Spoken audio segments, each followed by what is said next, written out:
Hi, this is a post-conference recording of a talk I gave at Virtually 2025 on AI for good accessibility.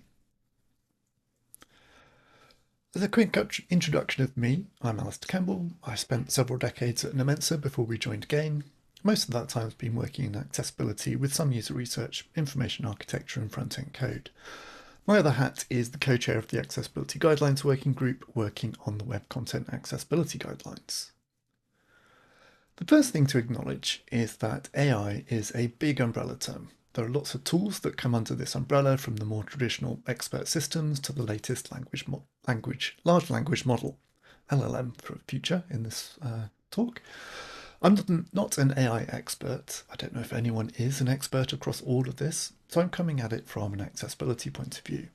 What are the best tools for the job? Oh, and this is the only slide where I used AI to fill in some of the text content. I thought it should know quite a bit about itself. The main areas I've noticed affecting accessibility, or potentially good tools for helping with accessibility, are expert systems, which are the more traditional version, pre-programmed, useful to give things like a predetermined answer to a particular question. The recent advancements in LLMs are what has taken all the oxygen from the discussion. These have massively improved things like speech-to-text and text-to-speech, image recognition and production, and other types of content creation, including coding. I'm taking a purely accessibility lens. I'm not touching on sustainability or copyright here. Those are very important issues, but not my area of expertise. I'm going to start with the negative. I almost called this the evil AI section to balance out the good section later. However, it's not malicious, so I don't consider the tools themselves evil. It's just not very good for accessibility. It's not the right tool for the job. I mean, one of the first things I learned in computer science, GCSE in the 90s, was GIGO, garbage in, garbage out. And large language models are trained on mass data, such as the web. The average website has many accessibility issues, therefore the average code produced will have accessibility issues. The average text content ingested doesn't consider disabilities, therefore the average text created could be exclusionary or use ableist language. You can add custom instructions for an LLM. For example, always produce WCAG 2.2 compliant output. However, it doesn't understand concepts like WCAG compliance. It works by association. At best, it's triggering code similar to that near such a statement, which is often not correct. It would really need specific accessible data in order to train this properly. And even then, I would worry that it would average out different patterns. For example, using attributes for a tab pattern in an accordion, or mixing up HTML tables and ARIA grid roles. I've seen developers do this. There are a relatively small and known set of accessible patterns because there are only so many types of interaction supported by operating systems. Therefore, an expert system or decision tree approach might be a better tool for accessible code generation. Something more like a template that fills in the content from your context. As humans, and therefore any AIs trained on content from humans, we tend to assume averages. In showing a normal distribution on screen, I mean this in the mathematical sense. If you take any ability like sight, perception, mobility, there's a distribution of abilities, often in a bell-shaped curve. I mean, nobody is really normal. It's pretty rare to find a completely average person. We're all in various places across various scales. My point here is that, by definition, accessibility is about people whose abilities are not average on one or two scales, enough that it affects their daily life. Now, that leads to kind of a warning that people have been using LLMs to evaluate interfaces. Thinking of it as usability testing. I looked into this. I found some research from people who have investigated this, and the results left a lot to be desired. It suffered from the averaging effect. The feedback was very generic. For example, users might know what certain buttons or icons do without proper labeling or instructions. I would expect more from a fresh graduate starting out in their UX career. If it's not useful for general public users, it's definitely not useful for representing people with disabilities. This process of testing sort of reminds me of the model collapse concept. If you train a model on its own output, the range of responses narrows dramatically until it essentially collapses. It's not the same thing, but it's a type of inception I'd want to avoid. It would be remiss not to talk about hallucinations. I put two images from BBC News stories into ChatGPT and asked it to describe them. One was a well-known subject, Donald Trump. The other was also of a person, but from a local news story. The image I uploaded is shown in the output, and ChatGPT added one or two similar images with that output. I assume these are images it is referencing to generate the text output. The Trump picture is very well described. I wouldn't say it was better than the concise alt text that was provided by the website, but it was certainly accurate enough. The odd thing, though, is the association for the local news story. Somehow, the picture of a man in the foreground and dancers in the background is described as a large military vehicle or tracked machine, possibly an armoured vehicle, moving or positioned in a snowy or icy landscape at night, or during very low light conditions. My guess is that the colours, red dresses, are slightly similar to the sunset in the reference picture. However, there's no indication that it isn't confident in the result. It's stated as fact. If it's usually right, you might not question it. So those are the not great examples. Something I don't see talked about enough is how accessibility is an ecosystem. We have complex interactions between people, companies, products, services, and the barriers that can be created. Let's take a quick canter through the history of digital accessibility with an eye to where in this ecosystem accessibility happens.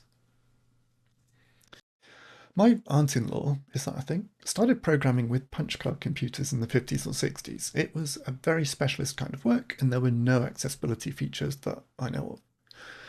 In the 70s, computing moved to not powerful terminals, created to a relatively powerful central server where you would wait for computing time. Again, pretty much zero accessibility features included. In the 80s, things moved to desktop computing.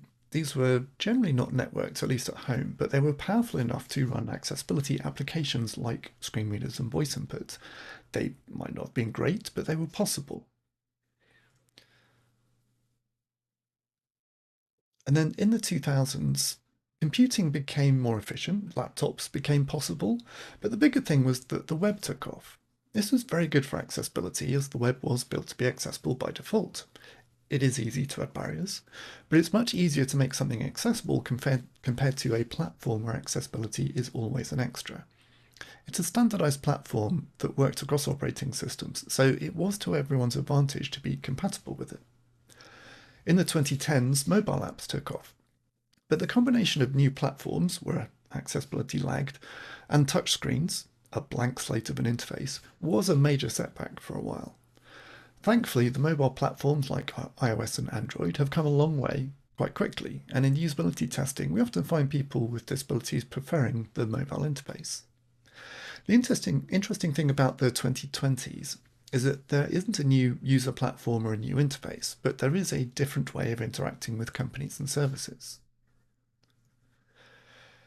Generally, the interface is the thing that is accessible or not. Let's look at this as a means of communication. People on one side of the internet are creating an interface and content for other people to use, often people you don't know, so you don't know their abilities. There are so many ways that digital interfaces are created. The diagram is one example, where on the left we have developers, designers, content authors working in content or asset management systems, working with front-end frameworks, maybe being broadcast through a content delivery network. It goes through the internet to arrive at the users. But the key here is that lots of people and systems contribute to the interface. It's not one person generally. What most people on the creation side don't realize is how that communication is received and interpreted. On the web, the browser receives the HTML, scripting, CSS, and assets. They interpret that into a document object model and an accessibility tree. That accessibility information is passed on to the operating system, which provides it to assistive technology. And each of these layers can translate or manipulate the interface for the user. It's a little different for native apps, there's no browser, but there are operating system and assistive technologies available to customize app experiences.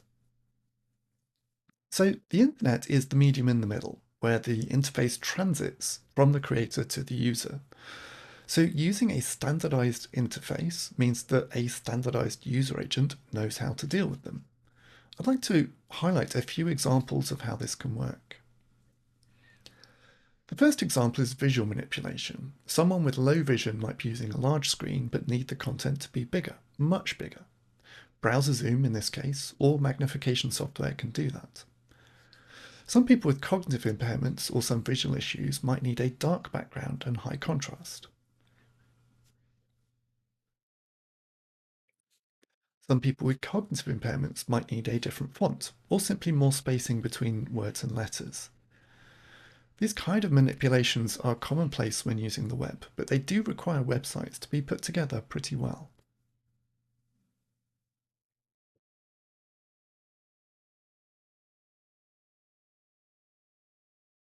Now, it isn't all great. There are plenty of sites like trip.com which undermine the user agent. In this case, they haven't considered zoom when fixing the header, so the amount of content visible on screen is roughly a quarter of the screen. Everything else is kind of fixed either to the top or the left-hand side. And when fonts are used to create icons rather than something like SVG, that can break when somebody replaces the font, so things like the star icons disappear. Not to leave out native, but Android takes a sort of web-ish or XML approach to layout, and apps can have good text sizing and zoom support. iOS, which I've pictured some settings from, has quite a few visual layout options as well, and allows for adjustable layouts. So the layout aspect isn't always known to or used by developers. In my experience, it's slightly less likely that the layout will adapt on iOS, but I do have a picture of a good version from a podcast application. On the left is shown the sort of normal view of it. On the right is a very zoomed in view with much larger text and a slightly different layout. And voice input is massively useful for some people with mobility impairments. And if the buttons are all labelled well, it can be easy to use. However, creating custom controls without the accessibility attributes can break this interface. I'm showing the App Store with voice control, showing all the button names, and that makes it very quick to use. Sometimes I turn this on when my phone is on my desk, so I'm working on my computer and talking to my mobile. I should probably stop multitasking that much though. Another manipulation of the interface is using a screen reader. It takes in information about the content and the code and creates a linear audio interface. So imagine I want to buy an iPad Air. Global navigation. Headings menu. 2. iPhone Air. 3. Your tree on Battersea. Your tree on Battersea. 3. AirPods Pro 3. 3. iPad Air. Heading level 3. iPad Air. You are now supercharged by the M3 chip. Link. Learn more. iPad Air. Web content. You are currently on a navigation. Inside web content. Heading level 1. iPad Air. Heading level 2. Flight speed. Animation of iPad Air front and back exterior showcasing thin construction. Image. Built for Apple Intelligence. Link. Buy. iPad Air. 5th Buy iPad Air. Image has been updated in the gallery. Global. Navigation. Headings menu. 2. Model. Heading level 2. Model. Choose your size. 11-inch model from £599 or £20 and 46 pence per month. Footnote ****. Radio button. I think you get the idea. The code and metadata of the pages here makes this relatively easy. I can navigate by heading rather than trawling through all of the content. Real screen reader users might figuratively roll their eyes at this very simple and slow example, but compared to trawling through all the content, it is a much more effective way of navigating. It works when the site represents the visuals in the code. For many people with cognitive impairments, or even people who wouldn't consider themselves disabled, some sites can be overwhelming. Visual clutter, animations, noise around the focus of reading can disrupt people's attention. Most browsers allow you to go into a reading mode, which can make the page actually readable for some people. Pictured, I've got Sky News on the left in its sort of default view. It's got adverts, animations, all around the sort of content of the page. On the right is a very simplified version. It's got heading, the main picture, and the text content without any of the extraneous features of the website. Importantly, all of these features are user agent side. The site can break these features or test for compatibility and make sure they work. On the diagram, I've got the creators to the user flow again, and just highlighting, the browser, the operating system, and the assistive technology. These are where all of those features were based. To tackle a slightly more contentious example, well, it's not contentious in the accessibility community per se, but legally it can be. Overlays are an example of an accessibility orientated technology that I would consider in the wrong place. Overlays generally offer two things. It's a feature for people to customize the website and remediation of accessibility issues found on the site. So the most contentious thing is the marketing. They tend to offer more than they can really do. See the overlay fact sheet for more, signed by over 1,000 accessibility folks. And in the presentation, I did use the screenshots, but I don't have the time or persistence of Adrian Rosselli. So I have blanked out this screenshot to just have a grey box for a website and a yellow box over the top as an example interface for an overlay. And a lot of the time they will say things like install one line of code, one script, and solve all these accessibility problems. But the main issue I have with overlays, which I wrote about back in 2006, is where in the ecosystem that they live, because if a feature is needed, it's needed for all websites and apps, not just the ones paying this provider. Assuming there is a market for these products, i.e. competition, there would never be a consistent and persistent interface for users across sites. The remediation features are generic across sites, therefore they can't do anything a user agent couldn't do. If they do offer customization, that customization would be better done to the site itself rather than through an abstraction layer. Adding a script on top of modern JavaScript frameworks can be unpredictable, and an overlay lacks the user's context. It doesn't and shouldn't know their abilities or setup. So where is AI useful now, and where does it fit? So despite my drawing attention to the hallucinations earlier, alternative text for images in e-commerce sites is tricky, especially for a site where the users upload the pictures of the products. You can incorporate instructions into the interface for those users, but you can't make people add useful alt text, at least not at scale. Adding alt text to these images, and I've got a picture from Vinted, which is showing 5 different pictures of the same pair of smart black shoes. So adding alt text to these images in the age of AI could be done on the user agent end or generated by the site. In this case, the best context is actually on the site's end, not the user's. It would be possible to train a machine learning model on the site's back catalogue with human-added alternative text.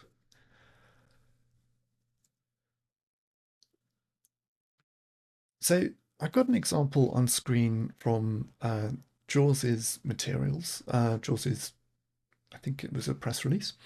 It's showing a picture of people on a beach, and the description provided by JAWS via ChatGPT or Claude is very good.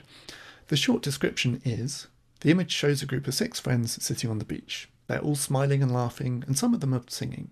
One of them is playing the guitar. The sun is setting in the background, and the waves are crashing on the shore. However, imagine this is a fashion website. It's not focused on the clothing. If you are focused on that, there's a lot of noise. JAWS does also provide a longer description with more details, but again, there would be a lot of noise compared to what you're actually interested in the context of the website. Again, the primary context is with the site rather than the user, so there's more potential for good alt text at the site's end.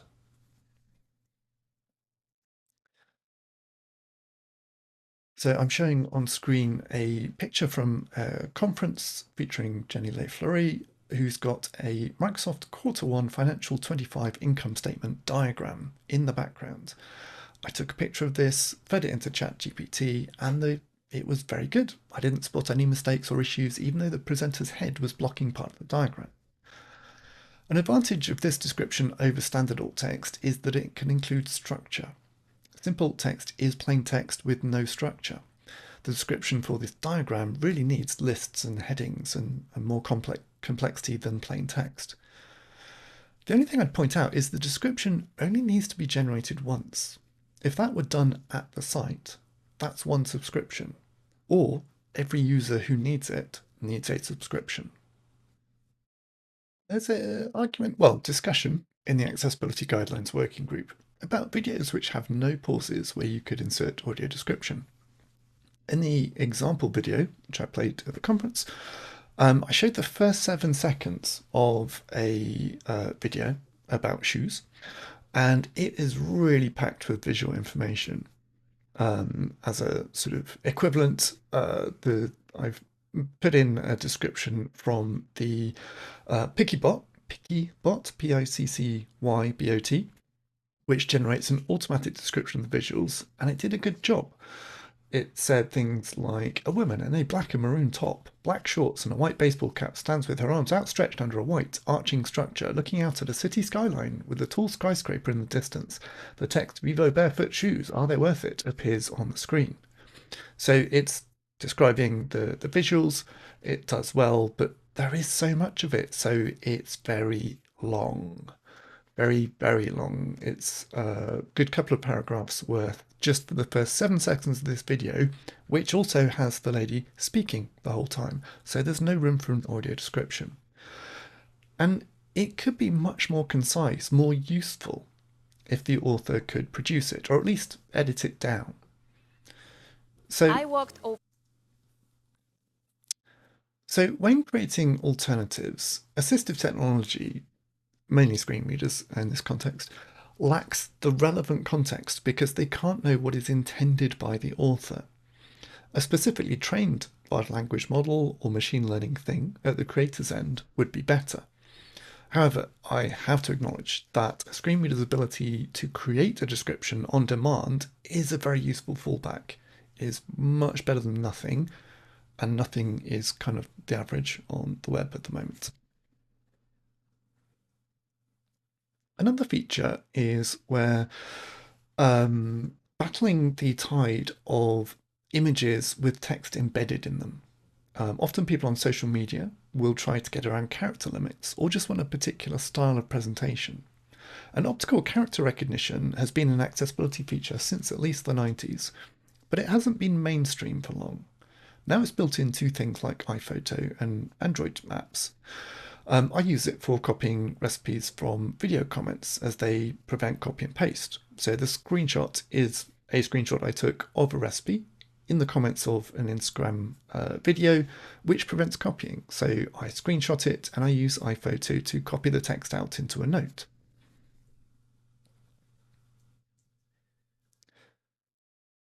There is also a feature for recreating your voice, and I used the feature in iOS to create a synthetic version based on my own.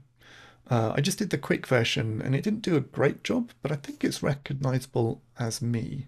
Let's try it. Personal Voice allows users to create a voice that sounds like them. It integrates with live speech so users can speak with their voice.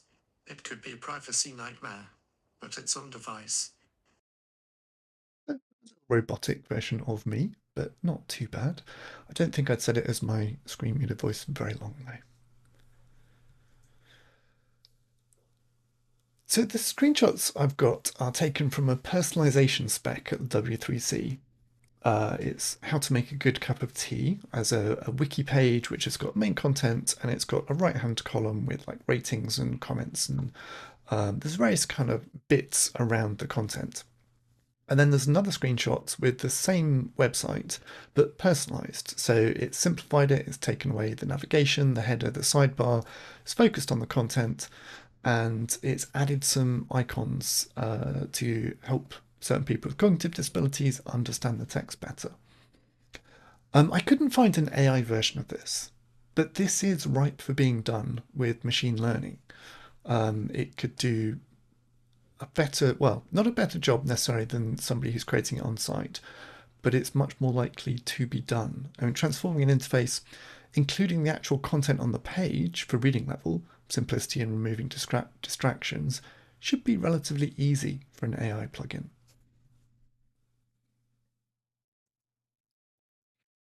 So some of these features, like recreating a voice, are very personal to the user and potentially unique, so they really must be done on the user agent side. But then there are other features. So for example, Robbie Crow posted on LinkedIn, I think it was for Global Accessibility Awareness Day. Robbie Crow is the strategic disability lead from the BBC, and he was using Meta Ray-Ban glasses, the device, and Be My Eyes, the service, to enable him to read to his young daughter. So although this would be a lovely feature to run locally, that seems infeasible for the near to middle future, at least on small devices like glasses. Also from Be My Eyes, they partnered with Tesco to provide a shopping service. So from their press release, customers can get live assistance with identifying products, checking special offers, and checking out. I can see this being very useful for people with enough vision to get around a shop, but not enough to competently buy products independently. In this case, a lot of the context is with the shop, so having a specialist live AI helper who knows the products, who knows the checkout process, would be more effective than a generic AI on your phone on the user agent side. Another service-orientated one for sort of better, maybe unbiased algorithms, a company called Mentra have developed an employment network by and for neurodivergent people. It matches jobs and candidates as you'd expect. However, it incorporates work environment and communication factors that particularly affect neurodiverse people. Interestingly, it reverses the usual process, so it isn't candidates who apply. The service suggests candidates to employees who can then get in touch. Apparently, this can de-stress the situation for candidates. So for these last few services, they really have to be server or service side. An algorithm for matching people and jobs needs to have all the data. A service connecting users with specialist agents needs a centralized infrastructure. There are some obvious privacy implications for this type of service, so it really comes down to value versus trust proposition, i.e., is the value that you, as a user, get worthwhile? Is the data required by the service innocuous enough? How much do you trust or distrust? How much trust or distrust do you have in the provider? And for a lot of these, there's no sort of on-device option yet. Large accessibility-orientated companies, most of them are located in the US, have a lot of their own accessibility-specific data to train AI models. The one I know is working in this area and published some useful information on their approach is Deque. For example, they've got an article on enhancing accessibility with AI and machine learning. In the pictured example, optical character recognition and computer vision is used to identify interface objects, i.e., what type of thing is this? Is it a list box, a date picker? A significant amount of time in accessibility audits is spent working out this type of thing. They do note it is not perfect. They use it to guide evaluation.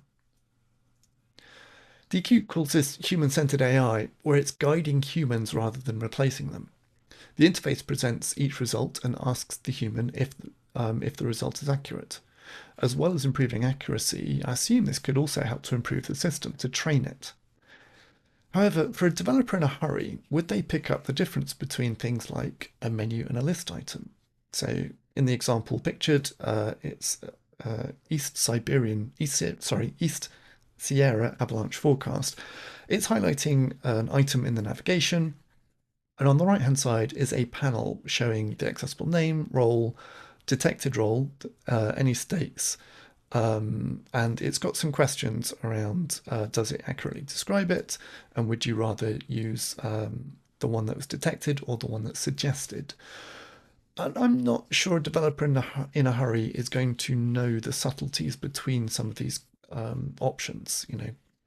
in navigation on a website, that's generally not a menu, but if you're fairly new to accessibility and ARIA and things like that, that might not be very intuitive.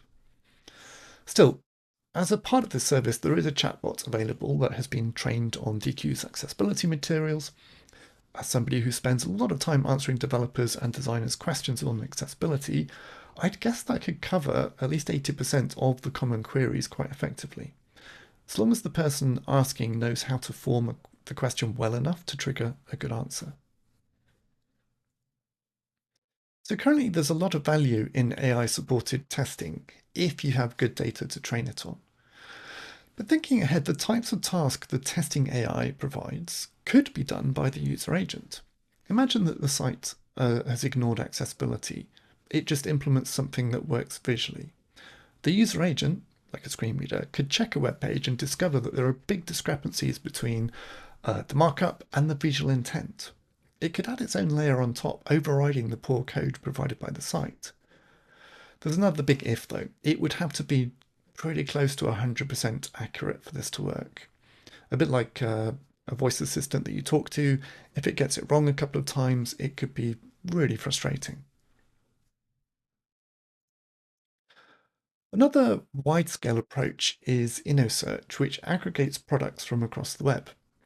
It also feeds data into a large language model, I assume, and provides a chat so that you can filter products down and interrogate the product details. From Leonie Watson's experience, link below, it provided better details than the product page on the website. It seems the ability to analyze the images contributes to the improved information which can then be provided in text or as part of the filtering. Peeking a little bit further into the future, Greg van der Heijden and Vint Cerf hosted a workshop on the future of accessibility, which came up with an infobot idea. This would be an open source bot taught to understand interfaces at least as well as the average person. You would point the infobot, so I'm assuming it could be a phone app or some kind of camera device, point that at any interface, and it would then translate the interface for somebody based on their needs. In the quite academic diagram from the paper, they have a variety of things like computers, TVs, microwaves on one side. So that's the input into the infobot. And then on the other side, it's producing a customized interface for two different users. In this case, somebody who's blind but tech savvy with good motor skills.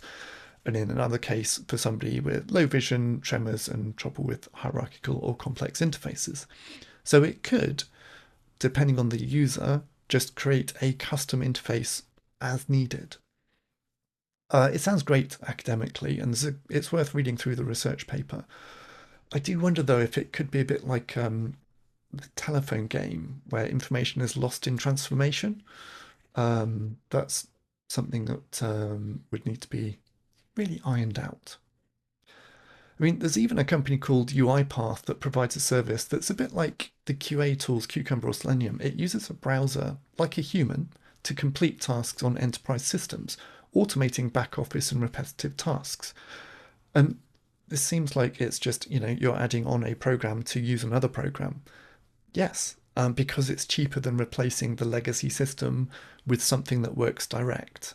That kind of migration cost can be much greater than the cost of getting a new system that works on top of it. But it does kind of remind me of this comic where person 1 sends a bullet point to person 2 mediated by AI. So on the left-hand side of the comic, AI turns the single bullet point into a long email I can pretend I wrote. And then on the other side, the person receiving the email says, AI makes a single bullet point out of this long email I can pretend I read. And all of that just makes me think, why not provide the data to the agent instead?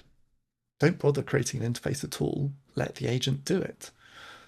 As a side note, Nilay Patel at The Verge calls this the DoorDash problem. There are a lot of commercial issues with if you bypass an interface, such as if that interface is supported by advertising.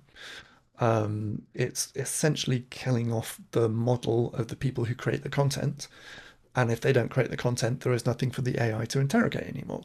So again, it's a potential not model collapse, commercial collapse. And reviewing the pockets of progress in various areas, the William Gibson quote has never seemed more apt. The future is already here, it's just not evenly distributed. So, what are the considerations for applying AI in accessibility? I mean, the first one is where is the context? Where is the best information? If it's about the user, it should probably be a user agent feature. If it needs information aggregated across users or from a service, then perhaps it needs to be centralized. Who's paying for it? Why make hundreds or thousands of people subscribe to a service to describe videos if you could do it once in the production process? There are privacy concerns. Disability is a protected characteristic, so it's best to structure a service so that you don't need to know if the person has a disability. Given those, put the processing in the right place. There's another consideration for AIs as user agents. If your interface is going to be consumed by an AI on behalf of humans, that is sort of a search engine optimization paradigm. You're providing information for bots. Now, these bots are intended to understand interfaces, so make sure your interface can be accurately understood quickly by the average human. Use clear, even boring, interface elements that provide good affordances.